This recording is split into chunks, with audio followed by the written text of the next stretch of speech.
In 1979, one tiny mistake inside a laboratory nearly changed human history forever. Not a war, not a terrorist attack, a lab accident. A single invisible organism escaped containment and infected the outside world. At first, nobody understood what was happening. Then people started dying. And what terrified scientists most was the fact that this virus was supposed to already be dead, eradicated, gone forever. But somehow, it had returned. This is the story of the lab accident that nearly changed humanity. For centuries, smallpox was one of humanity's greatest nightmares. The virus killed hundreds of millions of people throughout history. Those who survived were often left blind, disfigured, or permanently scarred. Entire civilizations feared it, kings feared it, armies feared it, and for generations, humanity had no way to stop it. Until vaccines changed everything. A massive global effort began. Countries worked together, scientists raced against time. And finally, in 1980, the World Health Organization declared smallpox officially eradicated. Humanity had defeated one of the deadliest diseases ever known. Or at least, that's what people believed. Even after eradication, smallpox samples still existed, stored inside highly secure laboratories. Officially, scientists kept them for research, to develop vaccines, to study future threats. But during the Cold War, something darker was happening. Both superpowers feared biological warfare. And according to later reports, some governments secretly explored weaponizing viruses, including smallpox.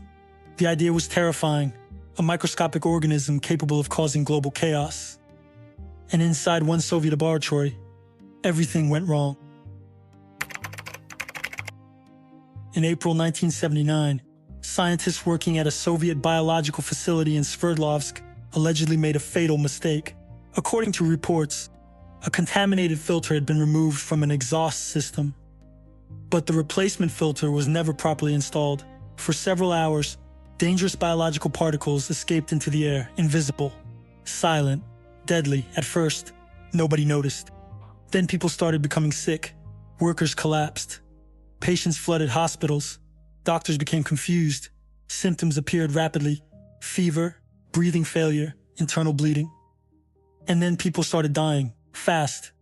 Authorities immediately sealed information. Families received false explanations. Medical records reportedly disappeared, and the Soviet government blamed contaminated meat. But scientists around the world were suspicious because the outbreak pattern didn't match food poisoning. It matched airborne exposure. Something had escaped the lab. For years, the Soviet Union denied everything. Foreign investigators were blocked. Witnesses stayed silent, and the incident became one of the Cold War's darkest scientific secrets. But after the collapse of the Soviet Union, the truth slowly emerged. Former officials admitted the outbreak had likely been caused by a military biological facility, a laboratory accident, not contaminated meat. Scientists later reconstructed the event using wind patterns, victim locations, hospital reports, and leaked testimonies. The evidence pointed in one direction. A microscopic leak had caused a deadly chain reaction, and what terrified experts most was how close the disaster came to becoming much worse. The Sverdlovsk incident exposed a terrifying reality. Human civilization is vulnerable to invisible mistakes. One damaged filter, one careless worker, one containment failure, and millions of lives can suddenly be at risk. Scientists realized something deeply uncomfortable. Humanity had become powerful enough to engineer biological disaster without being fully capable of controlling it. And as biotechnology advanced, that danger only increased. Modern laboratories now study engineered viruses, synthetic biology, genetic editing, and enhanced pathogens. Most research is designed to protect humanity. But accidents don't require evil intentions, only human error. And history repeatedly shows human error is unavoidable. Today, biosafety laboratories exist across the world. Many contain organisms capable of causing catastrophic outbreaks. Governments insist safety systems are stronger than ever. But critics warn, accidents still happen, containment failures still occur, and transparency is often limited. The debate became even more intense after recent global pandemics. People began asking difficult questions. How many dangerous pathogens exist inside laboratories today?